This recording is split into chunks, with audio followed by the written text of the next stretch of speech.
Hanoi is a city that teaches you to look more carefully. The first impression is of motion, the ceaseless stream of motorbikes flowing through streets that seem to have no discernible traffic rules, the honking and weaving and near misses that somehow resolve without collision, the sheer density of human activity compressed into narrow streets and narrower alleyways. It is overwhelming in the best possible way. And then, slowly, as you learn to see past the surface motion, the city reveals its quieter self. The old man practicing Tai Chi by the lake at dawn, the woman arranging flowers on a tiny altar in a doorway, the incense smoke curling from a temple hidden behind a shopfront. Hanoi is the capital of Vietnam, set on the banks of the Red River in the northern part of the country. It is one of the oldest continuously inhabited cities in Southeast Asia, with a history stretching back more than 1,000 years. Unlike Ho Chi Minh City in the south, which is newer and more commercially driven, Hanoi retains a pace and a character that feels distinctly of another century.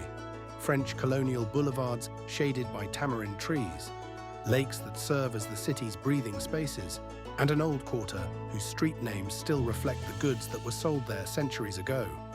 Hoan Kiem Lake sits at the heart of the city, a small body of green water that serves as Hanoi's emotional center.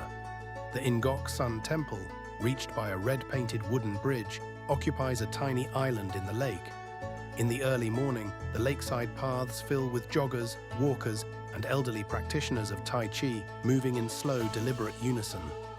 On weekend evenings, the streets around the lake close to traffic and fill with families, street performers, and vendors selling grilled corn and sweet potatoes. The old quarter is Hanoi at its most concentrated. 36 streets, each historically named for the trade practiced there. Hang Gai for silk, Hang Bak for silver, Hang Ma for paper goods.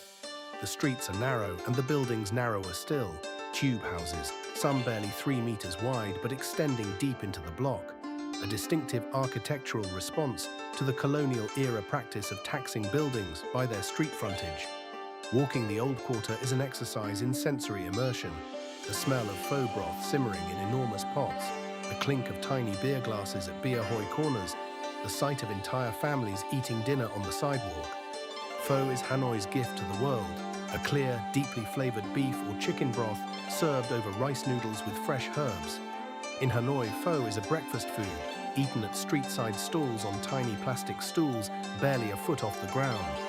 Bun cha, grilled pork patties served with rice noodles, fresh herbs, and a dipping broth, is the essential Hanoi lunch. Egg coffee, café trung, is a Hanoian invention. Strong Vietnamese coffee topped with a thick, sweet whipped egg yolk cream that tastes like liquid tiramisu.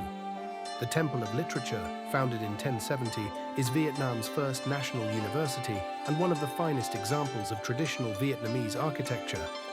Its courtyards of ancient trees, stone stelae bearing the names of doctoral graduates from centuries past, and lotus ponds offer a calm that feels almost monastic in the middle of the city. Ha Long Bay, a 3-hour drive east, is the natural extension of any Hanoi visit. Nearly 2,000 limestone casts and islands rising from emerald water in formations so dramatic they look sculpted. An overnight cruise through the bay, sleeping on the water among the casts, is one of the great travel experiences in Southeast Asia. Hanoi does not hand itself over easily. It asks you to cross the street on faith, to eat things you cannot identify, to sit on a plastic stool and drink beer that costs less than water.